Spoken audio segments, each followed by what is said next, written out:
I never thought my marriage would turn into a battlefield of ego and pride. But one careless argument changed everything. It started with a simple disagreement over something trivial, what to watch, on TV, but quickly escalated into a storm of words. In the heat of the moment, my wife said something that cut deeper than any blade. "You know, I could replace you easily." I laughed it off at first, thinking it was just anger talking. But the words lingered in my mind like a shadow I couldn't shake. The next few days were tense. I tried to act normal, but I noticed subtle changes in her behavior. She seemed distant, often lost in thought, and more protective of her phone than ever. The house, once filled with laughter and chatter, felt cold and silent.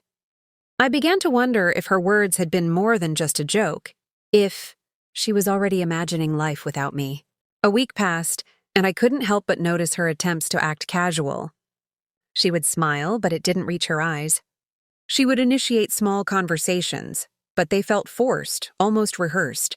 One evening, I overheard her talking on the phone. The name she whispered made my heart sink.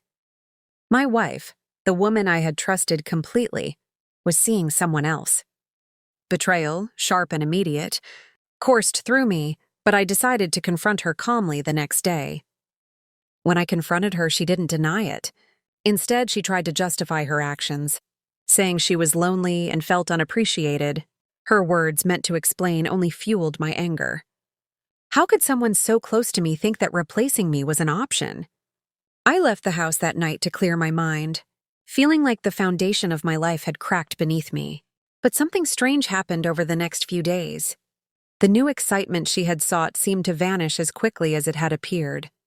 Calls went unanswered, messages ignored, and I sensed her frustration growing. It was as if she realized that the grass wasn't greener on the other side. Meanwhile, I focused on myself, working late nights, spending time with friends, and reminding myself of my self-worth. Then one evening, she showed up at my door. Her eyes were filled with regret, her voice trembling as she admitted she had made a huge mistake. "I thought I could replace you," she said, "but I realized no one could ever love me the way you do." I listened silently, my mind a whirlwind of anger, hurt, and confusion. She wanted me back, but the trust we once had been broken. I took a deep breath and made a choice.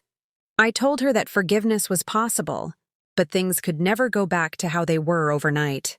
We needed honesty, transparency, and time to rebuild what had been lost.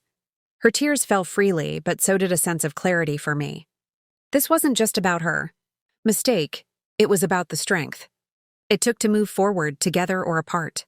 Weeks turned into months, and slowly, we started to heal.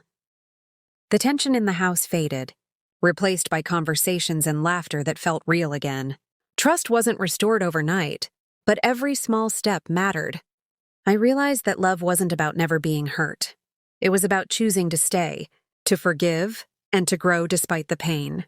And as I watched her one evening, quietly making tea, I felt a cautious hope that maybe, just maybe, we could be stronger than before.